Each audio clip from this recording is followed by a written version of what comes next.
Yo, how's it going, guys? It's Richard Unicorn Caller here, and I hope you guys are having a wonderful day. Today is July 26th, and I have finally made my LeBron James decision. The next guild that I will fully be in will be, drumroll please, the Furry Green Goats. I believe that's what it's called. Which is basically the WizTuber server that the Frenzy Gamer did, and we got a bunch of people in it and stuff like that. But yes, in order to do that, that requires me to leave my guild. Dun dun dun. Which I have left this guild before numerous times. So yeah, I'll probably be actually I don't know. The raid quality have been kinda really bad lately. Like the Blighted Veil raid was not good. In my personal opinion, it was not good. I think that there's definitely a skill ceiling gap, and it's just not one of my favorite raids.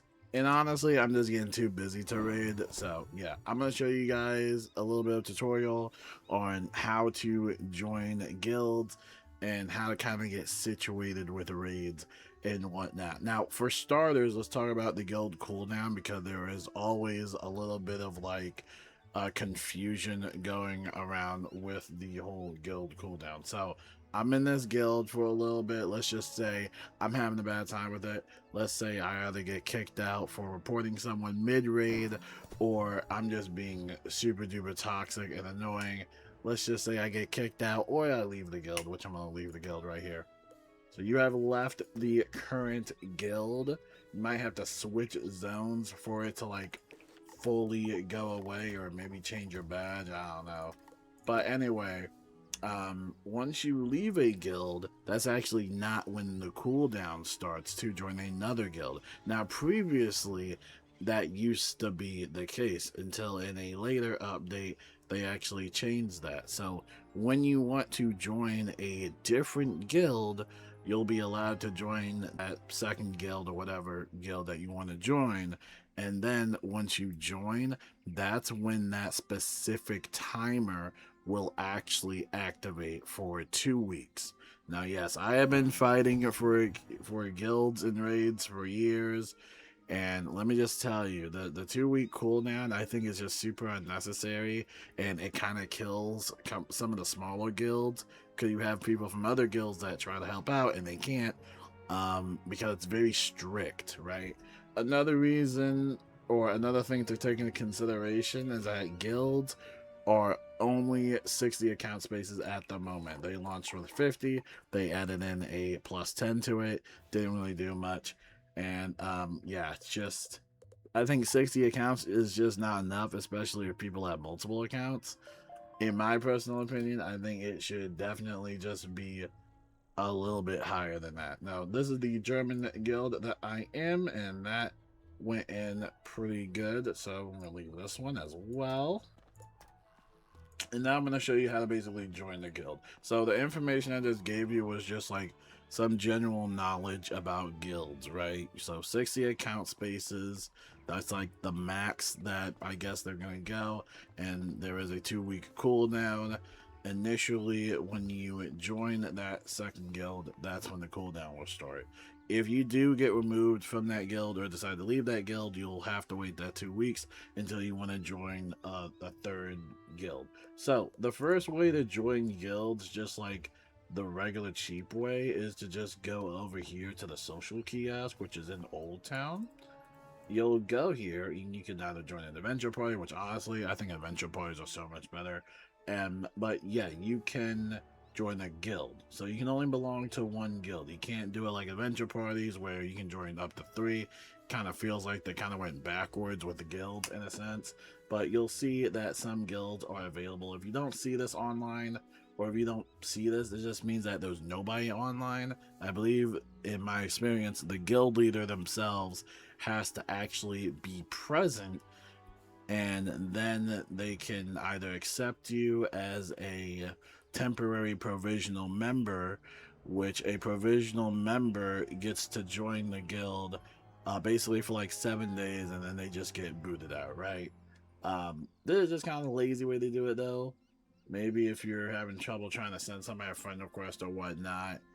But there it is, if you wanted to join a guild. So if you wanted to get serious about raids and other stuff, unfortunately you are going to have to reach out and do a little bit of digging around.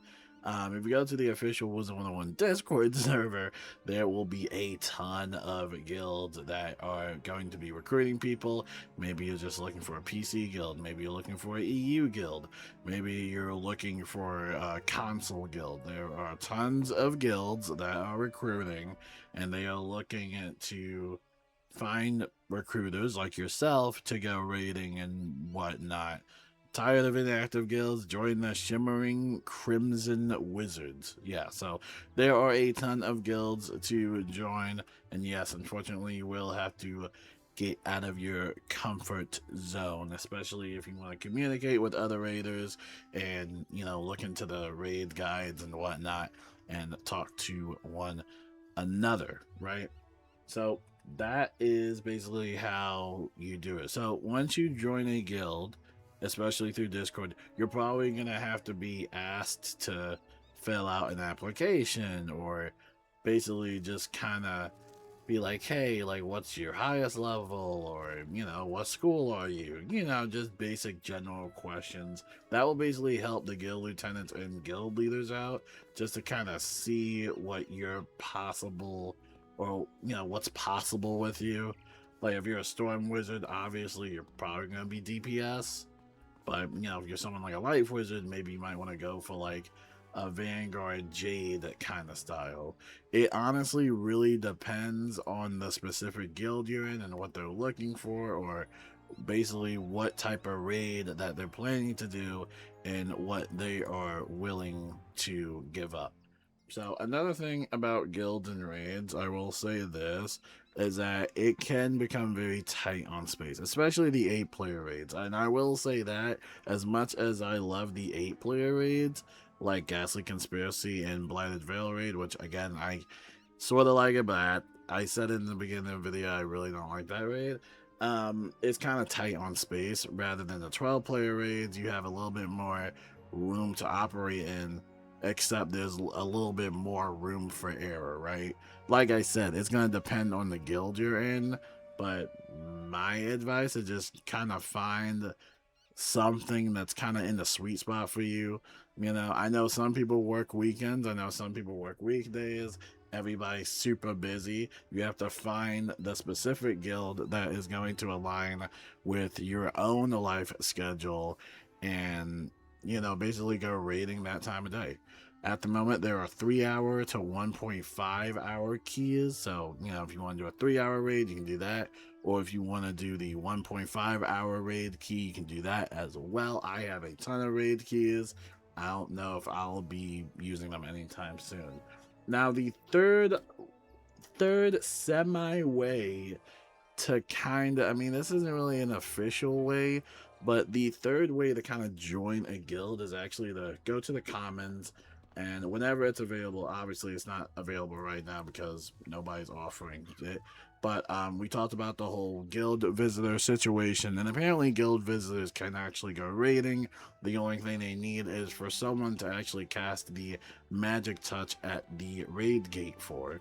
Now, if you don't know how to do cantrips, we talked about that in a video. You literally just talk to Abner Cadoodle when you're at level 30, and that will basically give you the cantrip tutorial. But that is also another unofficial way of going raiding or joining a quote-unquote guild. KI did express a little bit of interest in making guild visitors allowed to raid, but in my personal opinion, I just think that we should have more than 60 account spaces. The 2-week cooldown should go away, and honestly, just all the cooldowns in general in the guilds and raids should really just go bye-bye, because honestly, it's just really annoying, and it's kind of gets to the point where it's just not worth it. You also got to take in consideration of the amount of Azoth that's needed to upgrade the battle islands and stuff like that. If you have any more questions about guilds and raids and all that stuff, just let me know and I'll answer them the best I can in the comments. But yeah, until then, I will talk to you guys later, and peace out.